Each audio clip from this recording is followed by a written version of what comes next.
की राज्य प्रगतशील एका बाजूला आम्ही म्हणत असेल, तुम्ही सोलरमध्ये इन्व्हेस्टमेंट करा म्हणून लोकांना सांगत असतील आणि परत टीओडी किंवा ग्रीड चार्जेसच्या माध्यमातून त्यांचं कंबरड मोडणार असेल तर मला वाटते चुकीचं आहे. त्या संदर्भात आपण भूमिका या ठिकाणी त्यांच्या बाजूने घ्यावी अशी आमची विनंती आहे. माननीय मुख्यमंत्री महोदय. माननीय सभापती महोदय, माझं ब्रीफिंग चूक नाही, तुमचं ब्रीफिंग चूक आहे. असं आहे की पहिले तर 2-3 गोष्टी मी तुम्हाला सांगतो की हा जो काही ग्रीड सपोर्ट चार्ज आहे हा एकूण आपले जे ग्राहक आहेत त्या ग्राहकांपैकी 0.13% लोकांवर लागतोय. आणि हा आपल्याला माहिती आहे की एक क्षमता आपण ठरवली होती 2020 साली आपल्याला पहिल्यांदा ग्रीड सपोर्ट चार्ज लावण्याचे MERCने आदेश दिले होते. पण आदेशात असं म्हटलं होतं की 2000 मेगावॅट पूर्ण झाले की ग्रीड सपोर्ट चार्जेस चालू करा. त्यानंतर आपण 2021 मध्ये पुन्हा त्यांना विनंती केली. 2022-23च्या दरम्यान त्यांनी आपल्याला पुन्हा असं सांगितलं की ठीक आहे 2000 5000 झाले की तुम्ही लावा. आता त्याच्यानंतर त्या याच्यात ते बदल करायला तयार नाही आहेत. त्यामध्ये तिथे ग्रीड सपोर्ट चार्जेस ठेवले आहेत. पण ग्रीड सपोर्ट चार्जेस म्हणजे काय आहेत आपण जर विचार केला तर it is a loss in profit, it is not a loss.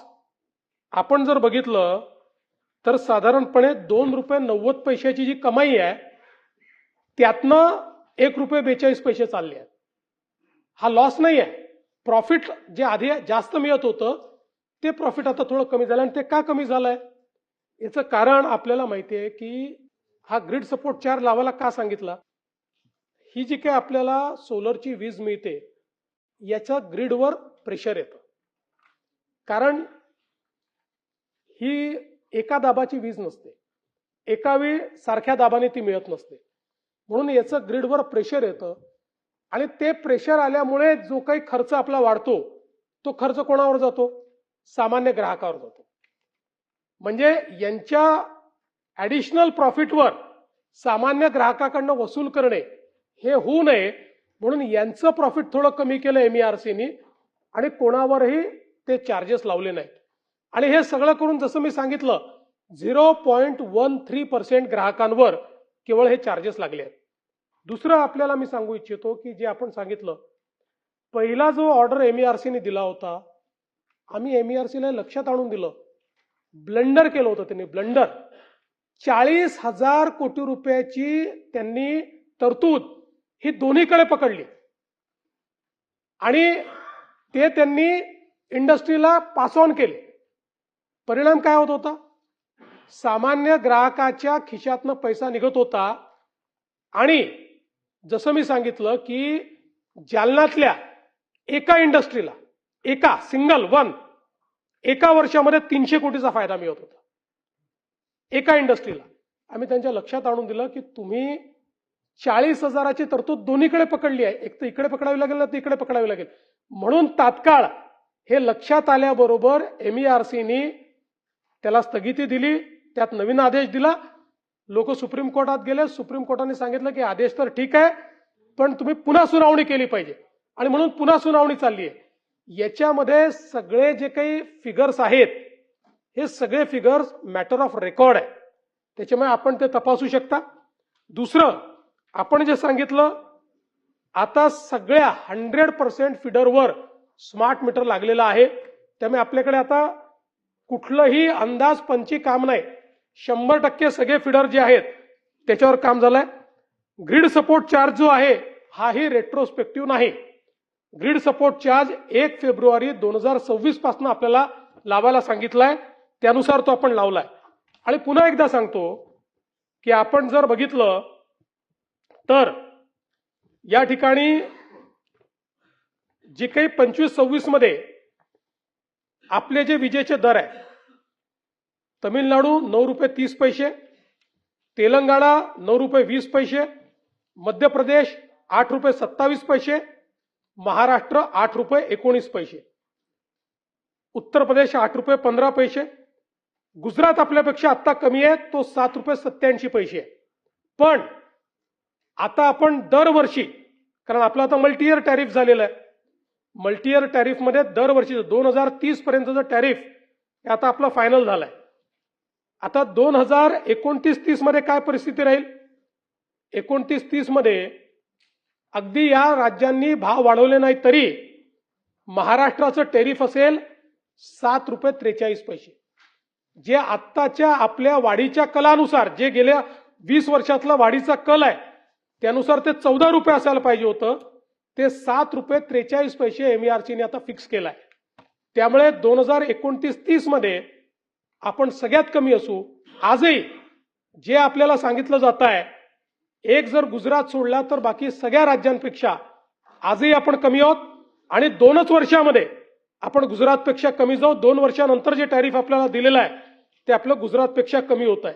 आणि म्हणून मला असं वाटतं की हे जे सातत्याने सांगितलं जातं की महाराष्ट्रातलं टॅरिफ हाय आहे, मला आपल्याला सांगायचं आहे की जर महाराष्ट्रातलं टॅरिफ हाय असतं, आपल्याला आश्चर्य वाटेल. आपल्याकडे उद्योगांमध्ये विजेचा वापर हा प्रचंड वाढलेला आहे आणि सगळ्यात मोठा रेकॉर्ड तर असा आहे की गेल्या 2 वर्षांमध्ये विजेची एकूण मागणी 20% वाढली आहे. 20%. 20% कशाला म्हणतात? पूर्वी 10 वर्षात 20% वाढत नव्हती. याचा अर्थ असा आहे की उद्योगही येत आहेत, विजेचं कन्झम्पशनही वाढतंय. ज्या राज्यामध्ये, समजा जर महाराष्ट्रामध्ये सर्वाधिक विजेचे दर असते तर आजूबाजूची सगळी राज्य कॉम्पिटिटिव्ह आहेत, लोक तिथे गेली असती, पण ती गेली नाही आहेत, ती महाराष्ट्रात आलेली आहेत. अनेक वेळा लोक काय आहे सांगताना सोयीचं स्टॅटिस्टिक्स देतात. महाराष्ट्रामध्ये तर आपण वेगवेगळ्या प्रकारच्या सुटी ज्या दिलेल्या आहेत त्या इतक्या मोठ्या प्रमाणात दिलेल्या आहेत की त्या सगळ्या आजही त्या सगळ्या सुटी जर अकाउंट फॉर केल्या तर आपण सगळ्यात कमी जाऊ. आणि तिसरं तुम्हाला महत्वाचं सांगतो, ग्रीड सपोर्ट चार्ज मधनं समजा जर पूर्वी एवढाच पैसा कमवायचा असेल किंवा त्यापेक्षा जास्ती कमवायचा असेल तर केवळ बॅटरी स्टोरेजमध्ये गेलं तर हे सगळे प्रॉब्लेम सॉल्व्ह होणार आहे. आज प्रश्न कसा आहे, ज्या बँकिंगचा आपण बोललो, जी काही वीज तो तयार करतोय त्यातली 35% वीज तो दिवसा वापरतोय आणि 65% वीज तो रात्री आपल्याला मागतोय.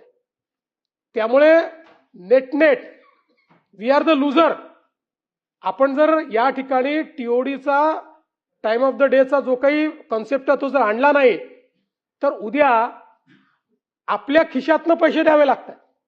मग आपल्या खिशातनं जर पैसे दिले, पैसे तर काही कंपनी देत नाही. MERC काय करते?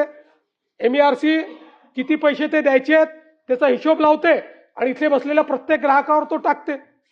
तर आपण दुसऱ्याला लॉस न करता जर एखादा निर्णय केला तर तो निर्णय योग्य आहे, पण आपला लॉस करून दुसऱ्याचं प्रॉफिट करायचं. आपला म्हणजे सामान्य ग्राहकाचा लॉस करून दुसऱ्याचं एक विविक्षित 40,000 लोकांचं प्रॉफिट आणि 3 कोटी लोकांचा लॉस, हे काही योग्य नाही. त्यामुळे हा घेतलेला निर्णय अतिशय योग्य आहे. मात्र ज्या लोकांना असं वाटत असेल की याच्यामुळे त्यांच्यावर अन्याय होतोय, त्या सगळ्यांना आम्ही सांगितलंय तुम्ही बॅटरी स्टोरेजमध्ये जा तर तुम्हाला आहे त्यापेक्षा जास्त फायदा होईल. आणि तिसरं आपण जे सांगितलं, मागच्या वेळेस मी हे जे सगळे सोलर ऑपरेटर आहेत त्यांची बैठक घेतली, मी जे कबूल केलं होतं त्या संदर्भातली बैठक झाली. आपण म्हणता तशी पुन्हा एक बैठक घेतली.